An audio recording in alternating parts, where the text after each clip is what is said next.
It's not always big shifts. They're not always big shifts. Sometimes the biggest shifts actually lead to more confusion.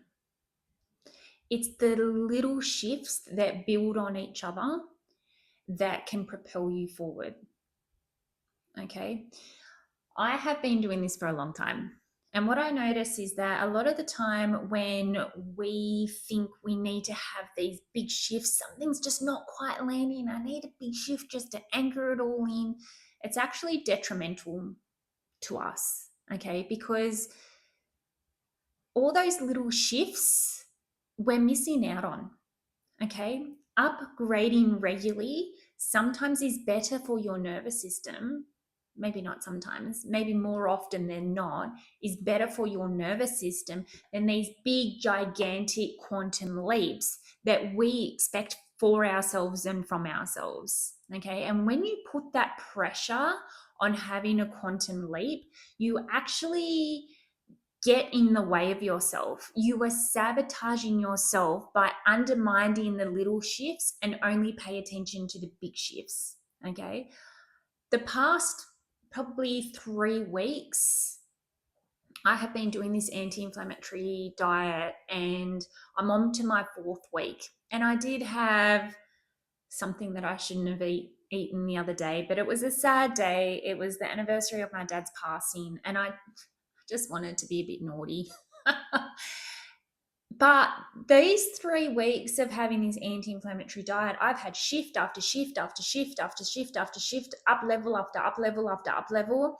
And my identity has shifted so much in the past 3 weeks because I haven't undermined the little shifts. Okay. I didn't undermine them. I didn't think, oh, that shift isn't big enough. I need something bigger and better and more to stabilize and anchor in. And when I first started down this journey almost 6 years ago, I was under the impression that you had to get to the root cause of every little thing and you had to sort all your shit out. Just sort all your shit out. And so I would grab my journal, my trusty journal, and I would sit on the floor in the lounge room and use the coffee table as my desk and go, right, I'm going to sort my shit out. But first, I need a cup of tea. So I'd go and make a cup of tea, and then I'd come back down and I'd sit down and I'd go, right, sort your shit out. You know what? I need to make this a sacred moment. I'm going to go and light a candle. And then I would sit down with the candle lit, my tea there. Now I need a snack. So I would use all these different ways of trying to get out of doing this deep inner work because it didn't really feel right. It didn't really feel right. I was procrastinating to a degree, but it didn't feel right to me. I felt like, do I have shit? And the industry kept telling me, yes, you have a lot of shit. Figure it out, find it out, deal with it, do this, do this. And I was like, oh my goodness, I must have shit because I'm not a millionaire. If you are a millionaire, then you don't have shit as a millionaire. So you sort all your shit out. And it actually started to spiral me into depression because I always felt like there was something wrong with me. And I was always trying to get this quantum leap. I was trying to go from zero money to $5,000 months to $10,000 months to $20,000 months, all within a 6-month period. And when that first $10,000 month didn't land, I nearly gave up. Stick with it, stick with it, stick with it. Don't give up, don't give up, don't give up. Do this, do this, do this, do this, do this, do this, do this. And like, I'm getting a headache just thinking about it, I'll be honest. I couldn't seem to get a grasp on why I needed to figure all my shit out so I can have a quantum leap. And in the past 3 weeks, I have gone on this anti-inflammatory diet, and the shifts that I have felt since then has been unreal. And they haven't been huge, massive shifts. I got to tell you, it's like Oh, that's a pattern okay, I'm noticing a pattern there. All right, so what can I do instead of the pattern? Oh, right. And then actually doing the work. So re-correcting and course correcting my patterns every time I see them come up. And I have shifted so much because of those little things that I have been doing. Course correcting, course correcting, course correcting. Oh, I do that, course correcting. Oh, that's how that turns out, course correcting. And as a result, my leadership has increased. My income has slightly gone up, not a great deal, but that's okay because I trust that the rest is coming to me in all due time. And I know that on a deep spiritual level and in an embodied level, I know my body is telling me, do this. Oh, okay, cool. We're doing that. And not trying to figure out why I'm doing it. I'm not trying to figure out, oh, if I do this, then that's going to lead to that. And then that's going to evolve here. And that's going to escalate this. And then I'm going to get, oh, it's 11:11. Have to add that in. But can you see what I'm saying? It's like I listen to my sacral, I have those responses. And before I would listen to my sacral, have that response, and then try and ride my emotional wave, and I would talk myself out of doing things. And that's one of the biggest patterns that I have interrupted. It's like, oh, I respond to that. And then before I talk myself out of it, I feel into, is it now? Do I do this now? And then I act accordingly, or I respond accordingly. So I'm not trying to figure out all my shit. I'm just going, oh, there's a little bit of shit there. Cool. Let's correct that. Let's course correct that. Let's feel into that. Let's see that evolve naturally, because I know that it's going to lead into something. I don't know what it is yet. Whereas before I'd be like, oh, that's going to lead into this and that could happen there. And then that's going to shift and that's going to change. And it was all from urgency. It was all from survival mode, because I was in a lot of pain. I have struggled with endometriosis probably 90% of my life.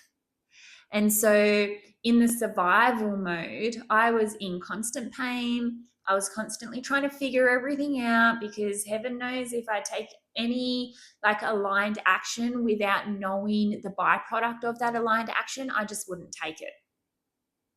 Okay. And I was making money. I was making money doing that, but it didn't feel good to try and get more people into my programs when I wasn't sure of how to be a reactive or a responsive, I'm going to say responsive, intuitive, embodied CEO. Okay. And then the other day, I did have this download into my head to change the name of the podcast to the Embodied CEO Era, to create a Facebook group that is for the Embodied CEO Era.